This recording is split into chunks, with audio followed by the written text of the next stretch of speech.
Shab-e-Jumma, the eve of Friday, it is a gift to the believers of Muhammad and Ali Muhammad alayhi salatu wasalam. Yani it is one of the blessed nights of the week that if we want to get close to Allah Azza wa Jal, and if we want to understand who Muhammad and Ali Muhammad alayhi salatu wasalam are, the best night from all the week that we have, it is the night of Friday, yani Shab-e-Jumma, the eve of Thursday. Now this is one of the blessed nights that in Rawayat we have that person who throughout the week, if his dua is not accepted, if he on this blessed night says to Allah Azza wa Jal, Ya Ilahi, accept my dua, then Allah listens to him quicker on the night of Shab-e-Jumma.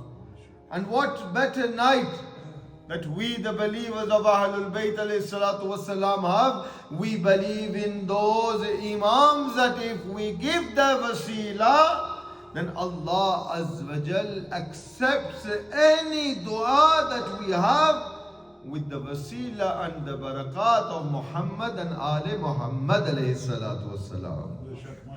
Yani this is what Allah has blessed us with. Then if we do not make use of this night, then what sort of Shia are we of Amir al-Mu'mineen? What sort of follower are we of Muhammad Mustafa sallallahu alayhi wa sallam if we do not make use of Shab-e-Jumma? Your guna, your sins are forgiven on the eve of Shab-e-Jumma. Your hajat are accepted on the eve of Shab-e-Jumma. Your marhumin are forgiven on the eve of Shab-e-Jumma. Yani the narration which I have narrated many times in front of you.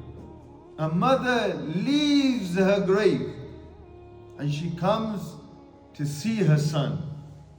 And she is waiting that probably in some time of this night he will do dua for me. She waits and waits and waits until the time of Fajr comes.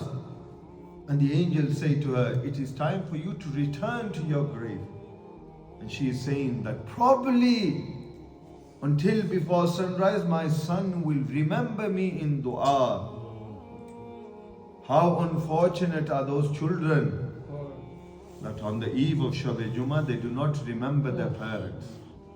They do not remember the marhumin. Our marhumin wait for us to do dua for them. So be amongst those people who constantly do dua for others. Because if you constantly pray for others, then Allah will always accept your hajat, inshallah. This is what it is to be a Shia.